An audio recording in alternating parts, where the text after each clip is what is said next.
Bonjour. J'ai sorti le chapeau de paille aujourd'hui. Nous sommes le lundi 7 avril 2025. Et très belle journée. Et agréable parce que comme il fait frais, j'ai pu m'occuper du jardin, faire de la tonte. J'ai beaucoup de surface à tondre, donc écoutez, ça se prêtait bien aujourd'hui parce que on peut travailler dehors au frais et finalement c'est moins fatigant. Et puis après repos, lecture, et puis ce soir j'attends 19h, là il est 19h, pour sortir, faire ma promenade et m'entretenir avec vous. Alors il fait frais, pour ça qu'il faut être couvert. Ne te découvre pas d'un fil, hein, dit-on. Écoutez, c'est le cas, il ne faut pas se découvrir parce que c'est frais encore. Mais les couleurs sont belles en ce moment. Il y a de belles couleurs et c'est agréable. Ah oui, c'est le printemps, c'est la plus belle période de l'année. Ça, c'est clair. Alors, comme toujours, je ne sais même pas ce que je vais dire. Il y a des fois, je commence par dire des banalités. Je démarre un peu au ralenti, je parle de la météo, tout ça. Je dis à mes nouveaux abonnés bienvenue, parce qu'il y en a tous les jours qui nous rejoignent. Et je dis nous parce que c'est une forme de communauté finalement. Vous le verrez à travers les messages qui sont, les commentaires qui sont laissés. Vous avez vraiment une qualité qui se ressent à travers les commentaires des uns et des autres. Alors, vous, comment dire, je commence comme ça et ça prend la forme que ça prend. Alors des fois, je démarre tout doucement sur un propos et puis progressivement, ça prend une tournure et il y a un thème qui se dégage. Et en général, je trouve le titre du thème de la vidéo à la fin de cette vidéo, à la fin de cette promenade. Je dis finalement, on va intituler cette vidéo comme ça. Mais tout est improvisé, rien n'est préconçu, rien n'est préétabli, rien n'est programmé. C'est de l'improvisation pure. Je sens qu'il y a une voiture qui va venir derrière, donc je me dépose à droite. Ce que j'aime bien à cette heure, c'est que justement, on n'est pas embêté. On est seul et c'est agréable d'être seul. Alors, on laisse passer la voiture et on reprend notre conversation.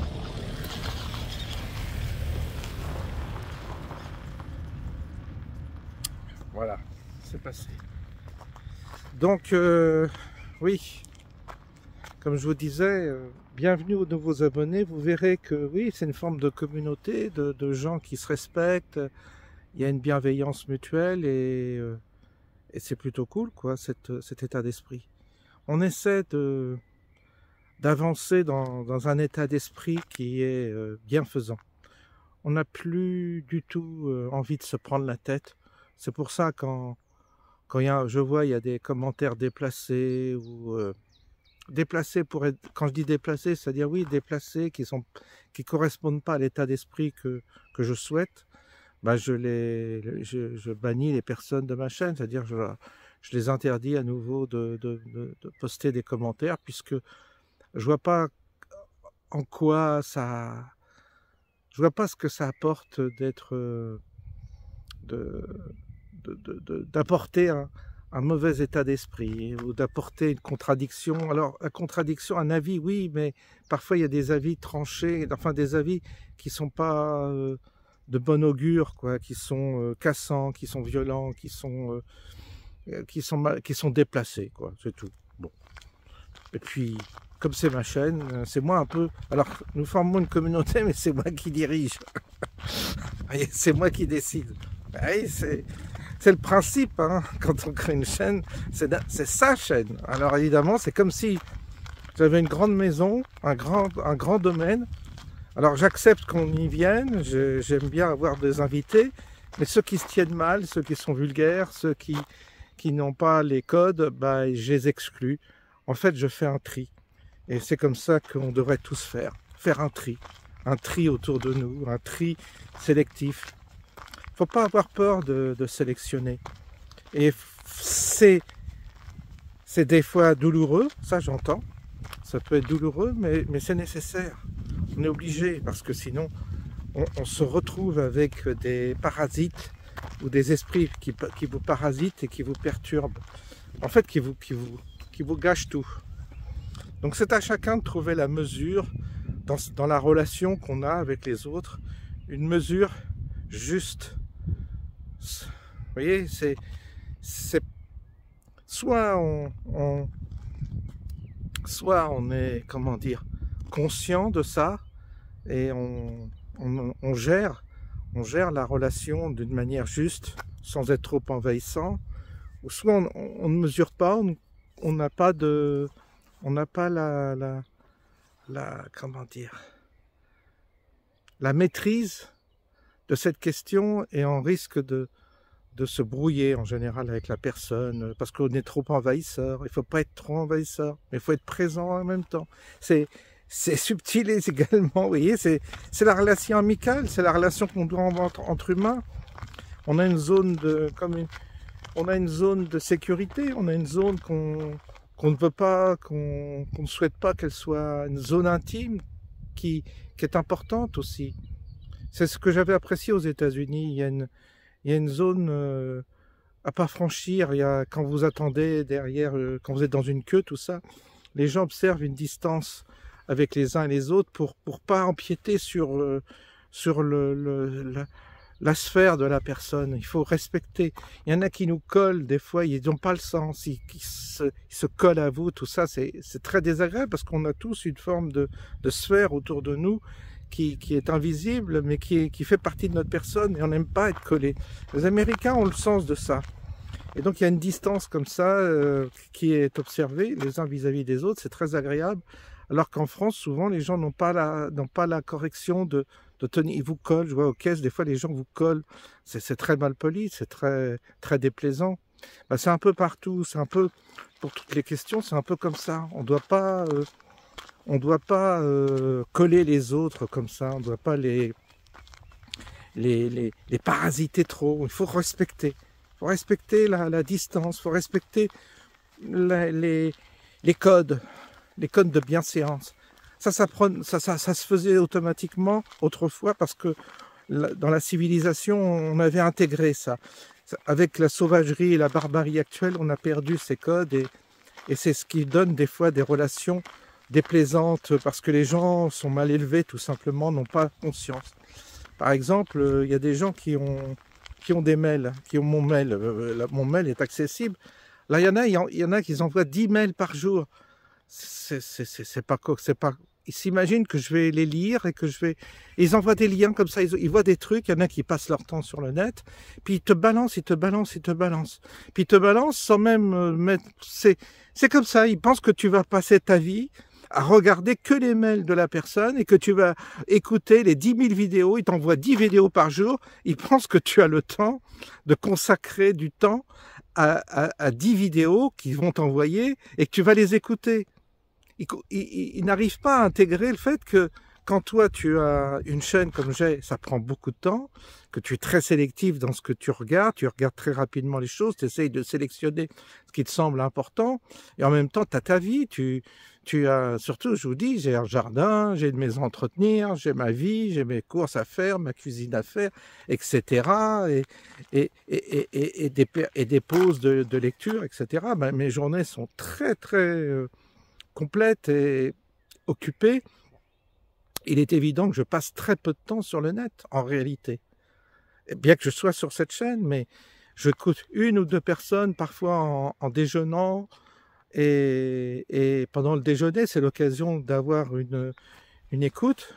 C'est ce que vous faites certainement, un trajet, un repassage, vous voyez, des choses ou parfois un peu de jardinage et on met quelqu'un comme ça sur YouTube qu'on écoute, puis on zappe si la personne ne nous intéresse pas, mais on peut pas, et j'en ai 3, 4, 5, 6 comme ça qui m'envoient des mails, mais des liens et des liens, si c'est absurde, ça n'a pas de sens.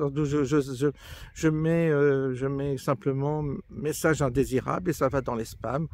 Je dis pas parce que ça va vexer et tout ça, mais là je le dis, là, vous voyez, c'est pas la peine de m'envoyer 10 messages par jour, je regarde pas de toute façon. Il faut un message de temps en temps, oui, ça j'accepte et je réponds volontiers quand c'est un message rédigé par la personne pour me donner de ses nouvelles ou simplement pour échanger un point de vue très, très synthétique, oui. On ne peut pas lire tous les messages, c'est impossible. On ne peut pas tous les jours avoir 10 messages et ça, ça tombe sous le sens. Vous voyez, normalement, on ne devrait pas avoir besoin de le dire.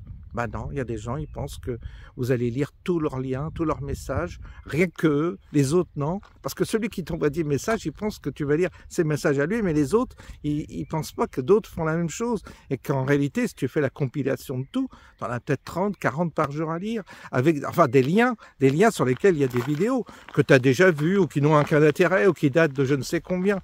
Donc c'est donc un exercice difficile de sélectionner quand tu envoies par exemple un message à quelqu'un, il faut que tu sois sélectif, que ça soit pertinent, sélectif, et que ça vaille vraiment le coup, quoi. Que le truc il circule pas depuis 3 ans sur le net, ou que tout le monde a vu, ou qu'on a tous vu. Et c'est ça, c'est de rechercher la pertinence. Il y a des éléments pertinents. Quand on voit 10 messages par jour, il n'y a aucun tri qui est fait, il n'y a aucun discernement et ça n'a pas de sens. Donc la quantité comme ça n'a pas de sens. C'est pour ça que il y a cet aspect-là quand vous avez une chaîne YouTube qui est difficile, qu'il faut essayer de faire comprendre aux gens. Il faut essayer de leur faire passer le message, comme je le fais actuellement. Voilà. Et c'est comme recevoir les gens. Je ne peux pas recevoir les gens chez moi. J'ai déjà dit que je ne recevrai pas.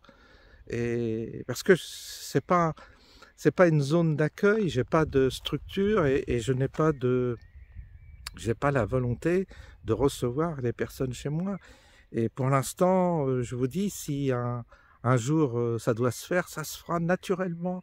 Ça se fera à l'occasion, mais je n'ai pas, si vous voulez, une journée à consacrer à écouter la vie d'une personne, parce que sinon, ça va être un défilé de gens qui vont m'expliquer leur vie, leurs anecdotes, comme j'ai déjà fait l'expérience. Ça ne m'intéresse pas. En fait, c'est très difficile à faire comprendre ce genre de choses sans que la personne se vexe et tout ça. Donc non, si on envisage un jour des rencontres, si on envisage un jour des sessions, ce sera dans un cadre, je l'ai déjà dit, un cadre précis. C'est comme ça que je le sens pour l'instant. Mais il n'y a pas feu en la demeure, on a le temps, on a tout le temps devant nous. On verra bien si ça s'impose ou pas, et peut-être que ça ne s'impose pas. Hein. Peut-être qu'on en restera là, puis c'est tout. On ne peut pas savoir. Vraiment, tel que l'on est là, au point où on en est, c'est prématuré d'organiser quoi que ce soit, c'est prématuré de se rencontrer pour rien dire, c'est prématuré, tout est prématuré. Il n'y a pas, si vous voulez, les éléments susceptibles de débloquer quelque chose qui serait intéressant. Il n'y a pas. Il n'y a pas l'idée, il n'y a pas... Tout ce qu'on peut faire, c'est ressasser le passé, se complaire dans une forme de complainte de la situation, mais ça, on la connaît, donc ça sert à rien. Si c'est pour se voir et dire « Ah, c'était mieux avant, et puis ce qui se passe, c'est vraiment terrible, et puis voilà », ça sert à rien. Donc, il n'y a pas, si vous voulez, pour l'instant, matière à provoquer des rencontres qui seraient stériles. Ça, j'ai bien compris ça. Alors, c'est pour ça qu'à travers cette chaîne, à travers ce que je fais, c'est une forme de lien que j'entretiens et que vous pouvez entretenir entre vous, parce que certains communiquent les uns avec les autres. certains répondent, il y a des messages il y a les gens parfois des dialogues intérieurs de cette chaîne entre eux et c'est très bien. En réalité, il y a pour l'instant un... il y a une forme de... il y a une forme de contexte en suspens. Tout est en suspens. On ne sait pas. On ne sait pas où ça mène, on ne sait pas où ça va aller. Tout est en suspens. On n'est pas dans une période où on peut réaliser un projet, faire un projet. Il n'y a pas, pour l'instant, cette perspective-là. Tout ce qu'on essaie de faire, c'est tenir le coup dans nos coins, réfléchir à la vie, réfléchir à nos vies, réfléchir à l'équilibre nécessaire pour effectivement supporter ce qu'on doit supporter. Et c'est en cela que je pense que ma chaîne a une utilité, c'est-à-dire apporter une certaine quiétude, apporter un certain point de vue qui se veut équilibré, j'espère, en tous les cas. Et puis, à travers ce que je dis, briser la solitude que certains vivent parce que beaucoup sont seuls et n'ont pas la chance de pouvoir communiquer et avoir des relations avec les autres, de personnes qui ressentent comme elles ou qui ont les mêmes points de vue. Donc ça permet à des gens qui sont seuls d'avoir un écho de ce qu'elles ressentent. Et c'est toujours agréable d'entendre quelqu'un s'exprimer et de dire ce que je ressens. Ça casse ce sentiment d'être seul. Et ça donne une forme de baume au cœur, quoi. Ça apporte un baume. C'est un peu ça l'esprit. Alors, c'est très bien pour l'instant que ça se fasse comme ça, mais je vous dis, je laisse faire les choses, je laisse venir les choses, et puis on verra. On verra comment tout ça se présente, on verra comment la société va évoluer. Puis comment je vais évoluer, moi, dans cette société? Est-ce que je vais continuer à faire des vidéos? Est-ce que je vais continuer à m'exprimer de cette manière-là? Est-ce que je vais continuer, poursuivre ce dialogue? C'est pas un véritable dialogue, c'est un monologue, mais qui se veut quand même, qui cherche à communiquer, si vous voulez, qui cherche... Pour l'instant, il y a un écho.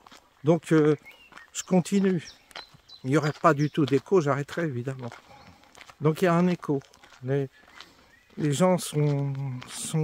Certaines personnes qui me suivent et qui rejoignent ma chaîne sont contents d'avoir quelqu'un qui s'exprime sincèrement, qui parfois s'énerve, s'exalte ou se morfond, passe par des périodes de déprime. Voilà, c'est l'homme, c'est l'humain. Dans tous ces contours, qui essaie de s'exprimer. Et c'est comme un miroir, si vous voulez. Je suis comme un miroir pour certaines personnes qui se retrouvent à travers ce que je vis, ce que je ressens, et qui ont besoin de ça, qui ont un besoin. Parce que c'est pas si commun. C'est pas si commun d'entendre comme ça les gens s'exprimer de la manière dont je m'exprime. Parce que ça nécessite une forme de... Oui, il s'agit de ne pas faire la comédie, c'est là que je m'exprime, comme vraiment si vous étiez avec moi. Hein. J'arrive à être tout à fait naturel. Vous seriez avec moi, je pense que ça serait pareil, ça serait exactement la même chose. On aurait exactement... vous me découvrirez. J'ai demandé aux gens avec lesquels j'ai sympathisé, qui regardent ma chaîne, je leur ai demandé, est-ce que vous me retrouvez naturel, dans la vraie vie, est-ce que vous me retrouvez tel que vous me projetiez, tel que vous vous projetiez, ou tel que la projection que vous faisiez de moi correspond-elle au personnage, que vous voyez? Souvent ils me disent oui, ça correspond, ce que vous êtes dans les vidéos, c'est ce que vous êtes dans la vie, normalement. Ça me rassure parce que ça prouve que je force pas le trait. Je cherche pas, vous voyez, cherche pas à en faire trop. Et j'essaie de tout bête, tout simple. C'est pour ça que j'ai un matériel simple et pas sophistiqué. J'ai pas voulu rentrer là-dedans. Pas voulu rentrer dans un truc. C'est pas le but de faire un truc commercial, c'est pas ça. l'idée. L'idée, elle est de partager quelque chose qu'on ressent collectivement, de faire de créer une forme de communauté virtuelle qui perçoit la crise de notre société, qui se voit aussi vieillir, qui traverse le temps, qui se pose des questions existentielles et qui donc partage avec moi les questions qu'un humain peut se poser, homme ou femme de toute façon. Et donc on est français, on est ballotté, on est meurtri, on est tracassé parfois. Et voilà, c'est la vie. C'est la vie à travers parfois des anecdotes que j'exprime parce que je les vis et il y a un écho, il y a toujours un écho. Toujours. Parce qu'en fait, on vit tous la même chose en réalité. On est très très proches, plus qu'on croit. On croit qu'on est unique, mais en fait, on s'aperçoit quand on s'ouvre comme ça, qu'on vit tous un peu, on passe tous un peu par les mêmes galères, les mêmes épreuves, les mêmes vies, les mêmes questions. En cela, on partage beaucoup de choses en fait. Une forme de partage. C'est lié aussi à notre génération. C'est pour ça que j'ai beaucoup d'abonnés qui sont de mon âge. Hein. Beaucoup, essentiellement, 50%. C'est énorme.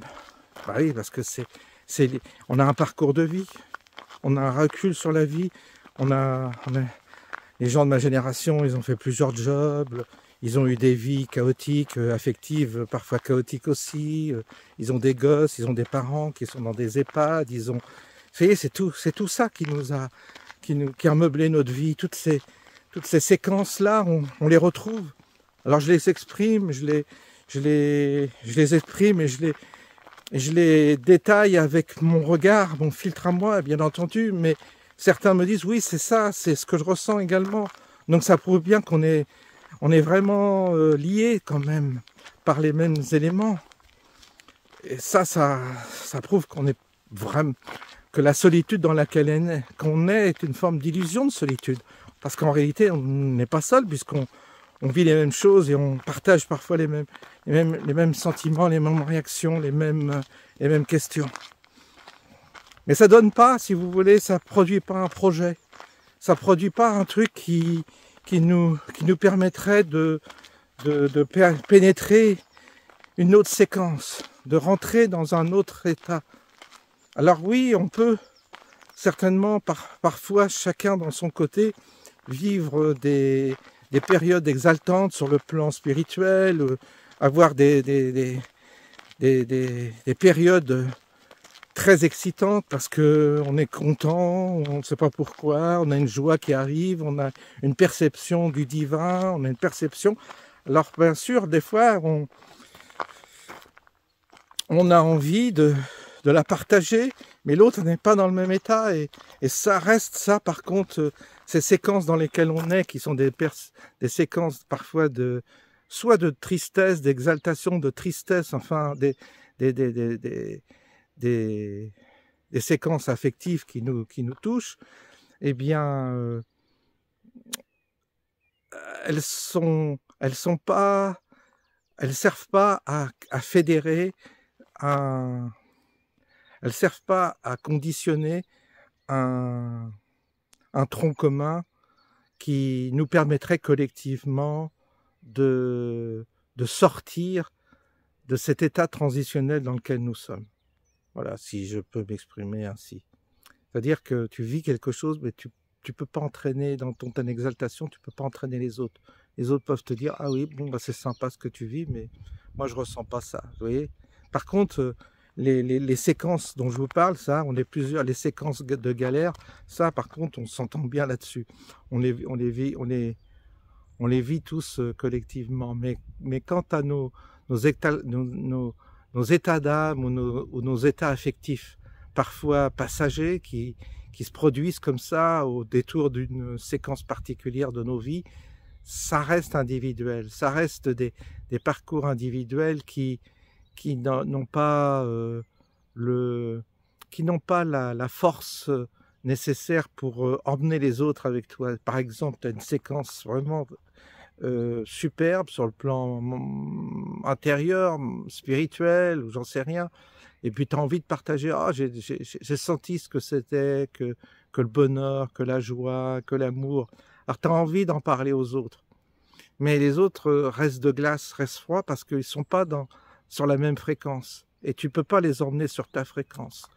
Parce que c'est compliqué. Et c'est pas forcément bien. On ne sait pas. Peut-être que tu es simplement boosté à un truc qui est une forme d'illusion. Et c'est là qu'on est tous dans des sphères, dans des bulles particulières, des bulles individuelles, et qu'on ne peut pas communiquer à l'autre. Parce que l'intérêt, c'est quand on est dans une phase ou dans un état d'esprit particulier, c'est d'essayer de partager avec l'autre la séquence dans laquelle tu es. Essayer de la transmettre, que l'autre puisse rentrer dans ta bulle. Mais ça n'existe pas. Alors, c'est pour ça que... Ou alors, ça se fait, mais c'est artificiel. Il y a un gourou qui produit quelque chose et le corps des gens qui sont autour du gourou rentre dans une forme de transe collective et là, ils partagent un truc en commun. C'est ce qui se passe souvent chez les évangélistes, tout ça. Ils ont des séances collectives où il y a une forme de transe et ils rentrent tous dans une forme d'état second, ce que faisaient aussi certains peuples primitifs, mais ils rentrent tous dans un truc collectif, dans une forme je dirais, de délire collectif, mais c'est pas ça que... Je crois que c'est pas bon non plus. Enfin, c'est pas bon. Je suis pas sûr que ça soit ça la solution, en tout cas. Je pense qu'on doit rester les pieds sur terre, qu'on doit faire attention à tous ces élans. On en a vu des groupes et des communautés se constituer comme ça autour d'un gourou et partager des états très particuliers avec de la drogue ou je ne sais quoi, avec des tambours, tout ça. Alors les gens rentrent dans une forme de séance spirituello-extatique, j'en sais rien, collective. Et alors sur le moment, ils sont tous excités, ils sont bien. C'est une forme de partouze spirituelle, mais la chute après est terrible. La chute est terrible. Il y a une chute, c'est comme un boost, c'est comme la drogue. Vous savez, vous prenez la drogue, vous êtes exalté, puis ensuite vous avez la chute. Et c'est la dépression, donc c'est pas bon. Mais c'est un peu ce qui s'est passé avec toutes ces expériences dans les années, après les années 68, tout ça, de hippie, tout ça, ça a été la période des gourous, qui vous enflammaient, qui vous transmettaient un truc, et puis finalement les gens étaient pris dans un registre qui n'était pas porteur, qui n'était pas bon, parce que ça, tous ces groupes, toutes ces expériences spirituello-communautaires ont échoué. Ces gens-là n'ont pas réussi à changer la Terre, à changer le monde, à faire progresser le monde. Et ce qui est intéressant simplement, c'est d'arriver à trouver justement un équilibre qui ne soit pas artificiel entre le matériel et le spirituel. Essayer de trouver comment on peut progresser dans ce monde, dans cette séquence dans laquelle on est, c'est-à-dire une séquence matérielle, une dimension particulière, où vous avez quand même le temps, l'espace-temps, qui est très contraignant. Et comment, dans cette séquence où l'on est, on peut progresser collectivement, mais vraiment progresser, c'est-à-dire vraiment faire progresser l'humain, l'homme, le faire passer cette fameuse étape qui le conduirait à une source peut-être commune, mais en même temps où individuellement il ne serait pas dépossédé de son individualité. Et parce que dans les séances de transe collective, les gens sont dépossédés de leur individualité. Et je pense qu'on doit garder son individualité, c'est-à-dire son discernement personnel, sa lucidité personnelle, et qu'on peut là être dans le collectif, dans le commun, et tout en étant individuellement maître de son destin, maître de son discernement, maître de sa lucidité. Je pense que les deux peuvent cohabiter. Et c'est pas un qui part au détriment de l'autre. Aujourd'hui, on est soit très individuel d'une certaine manière et on tombe pas dans les pièges du collectif. C'est-à-dire qu'on est, on est dans une... C'est dans la situation dans laquelle je suis d'ailleurs, c'est-à-dire une forme d'individualité renforcée. C'est-à-dire on cultive son discernement, on cultive sa lucidité, mais on est seul. On n'est pas dans une communauté et on est seul. Alors évidemment, par la chaîne, j'essaie de partager à partir de partager mon individualité de façon à avoir les deux, c'est-à-dire à être individuel et à essayer de trouver un biais par lequel je retrouve le collectif. Mais c'est la tentation pour se sauver, soit pour se sauver, c'est de se renfermer dans une bulle individuelle. Ça, c'est une tentation qui est légitime, attention, qui n'est pas du tout... je ne critique pas, parce que moi-même, je suis dans cette démarche-là. Ou alors, vous êtes dans le collectif, vous êtes dans de l'associatif, vous êtes dans une communauté, vous êtes mangé, votre individualité aujourd'hui est mangée si vous rentrez dans un système collectif. Vous rentrez en franc-maçonnerie, c'est une forme de secte dans laquelle vous rentrez, il y a différentes francs-maçonneries, vous rentrez dedans, votre individualité va être contrariée par les impératifs du collectif. Il y aura des règles, il y aura du travail qui vous sera donné, il y aura des travaux, des réunions et des contraintes qui vont progressivement peut-être un peu atteindre votre propre discernement personnel, votre individualité. Parce que la contrainte communautaire sera telle que vous perdrez un peu pied individuellement. C'est un peu le risque des communautés religieuses aussi. C'est le risque de toute communauté, d'une communauté politique, d'un mouvement politique dans lequel on s'engage énormément, on se donne énormément. Vous perdez votre individualité parce que fatalement, vous êtes pris par les contraintes de la communauté. Et vous êtes obligé sans arrêt de compromettre votre individualité au bénéfice de la communauté. La communauté exige, la communauté, si vous voulez, elle est très exigeante. Elle exige une forme de sacrifice individuel, de votre individualité. Le collectif ou la communauté, on l'appelle comme ça, elle est contraignante. Et elle vous demande d'une certaine manière de perdre. Et moi, j'ai été longtemps comme ça, partagé. Quand j'étais dans l'église, j'étais dans le collectif, dans la communauté. J'ai vécu 4 ans de ma vie en communauté. Et je me disais, non, il y a trop de contraintes. Il faut faire sans arrêt des compromis, il faut s'obliger à des horaires, à des trucs communs, à du travail commun, la nourriture, faire des travaux en commun. Et donc, vous perdez votre individualité. Vous sentez que vous êtes en train de perdre l'essence même de votre âme. C'est grave, parce que vous êtes dilué. Et c'est pas bien. Ça, je sentis que c'était pas bon, que c'était même dangereux. Donc, ce que j'ai fait, c'est que j'ai retrouvé mon individualité. Très vite, j'ai voulu être autonome, individuel. C'est comme quand vous vivez chez les parents, c'est pas bon. Et à un moment donné, il faut sortir du cercle familial. Quand je vois c'est malheureux. Moi, j'avais hâte de sortir de chez moi. Je ne supporte pas de vivre avec mes parents. Parce que là encore, il y a tellement de contraintes et tellement d'obligations. Il y a une telle que vous y perdez votre individualité. Mais c'est la même chose dans un couple. C'est très dur de garder son individualité, le potentiel, son propre potentiel, sa propre créativité dans un couple où il y a énormément de compromis. C'est un commun, c'est la famille, c'est tout ça. C'est là qu'on voit qu'il y a une chose trappe, si vous voulez, et c'est normal d'avoir aussi... On aimerait avoir les deux, si vous voulez. On aimerait ne pas perdre sur le plan individuel, garder... Par exemple, quand on vit seul, comme je vis seul, on a énormément de bienfaits concernant notre individualité. C'est-à-dire que vraiment, on choisit nos rythmes, on maîtrise beaucoup de choses.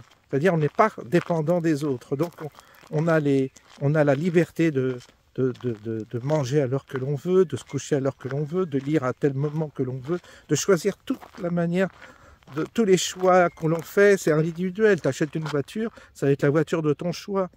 Tu ne rentres pas dans le compromis avec ta femme ou ton copain pour dire, tiens, la voiture, j'aimerais ça, toi, qu'est-ce que tu en penses? Et là, tu rentres dans un compromis sur la couleur de la voiture, la maison que tu vas acheter, l'appartement que tu vas choisir. Sans arrêt, tu sens bien que la communauté exige de toi un compromis. Et dans ce compromis, tu capitules parfois pour sauver la communauté, pour avoir le confort et le cocon communautaire, la sécurité communautaire. Et du coup, tu perds parce que tu dois accepter de sacrifier ton individualité, c'est-à-dire ton choix personnel, qui est peut-être le bon choix, et au détriment d'un sacrifice communautaire. En réalité, la communauté ou le communautaire désire le sacrifice de ton âme.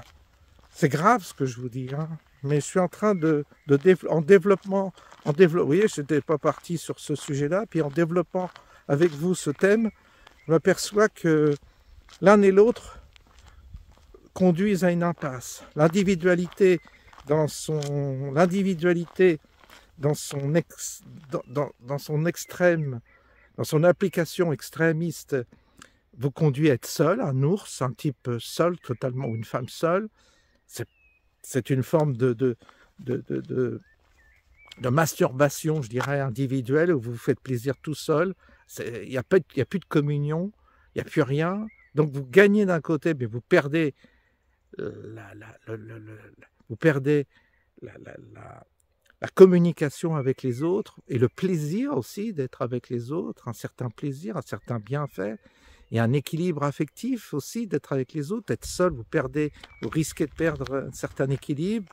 Vous pouvez vous raidir, vous pouvez devenir sectaire, vous pouvez devenir ingrat et même, vous pouvez même accentuer tous vos défauts.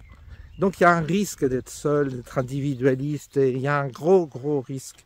Parce que l'autre corrige, l'autre adoucit, l'autre vous conduit à certaines prises de conscience aussi. Il n'y a pas que le sacrifice dans la communauté, il y a aussi l'apport que peut faire l'autre.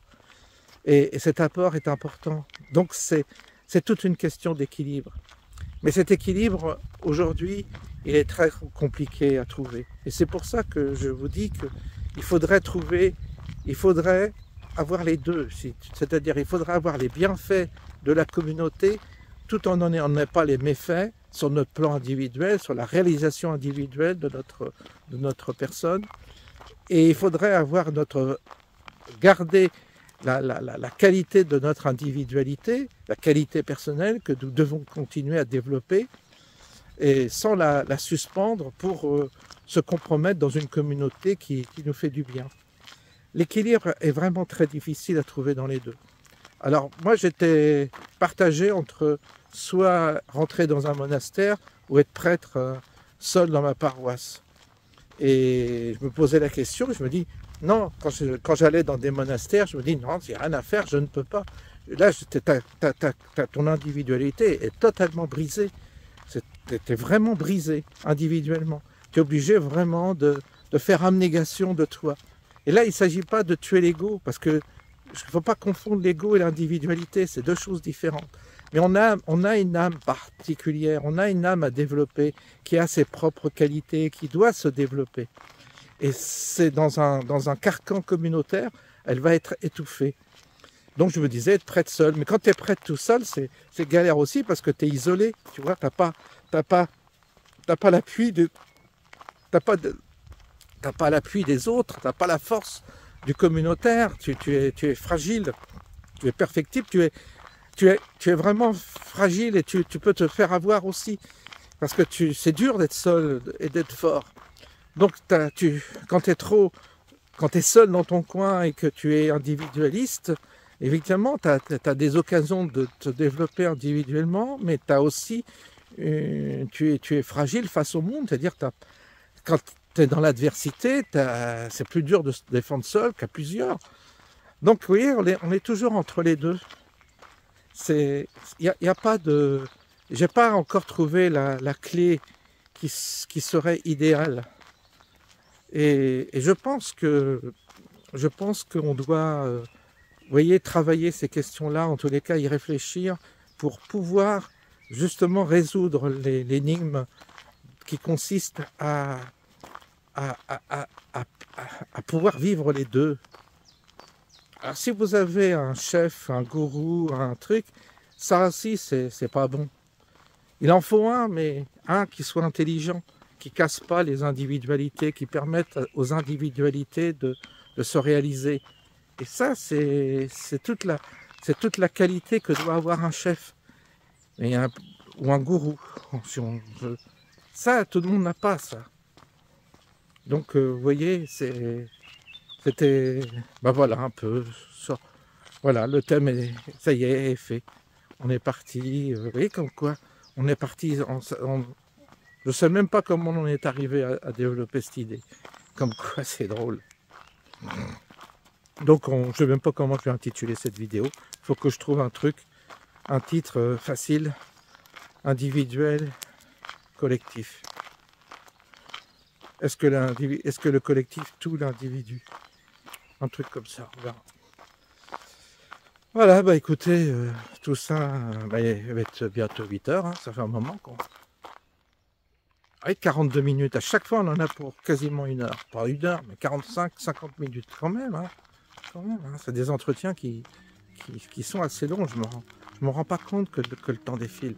Là, j'ai aucune notion du temps. Quand je vous parle comme ça, je n'ai aucune notion du temps. Donc on fait les deux, on fait marcher le cerveau et on fait marcher le corps aussi. On va finir sur cette belle lumière. Là, ça y est, les arbres sont en train de s'épanouir, il y a des feuilles, c'est assez joli.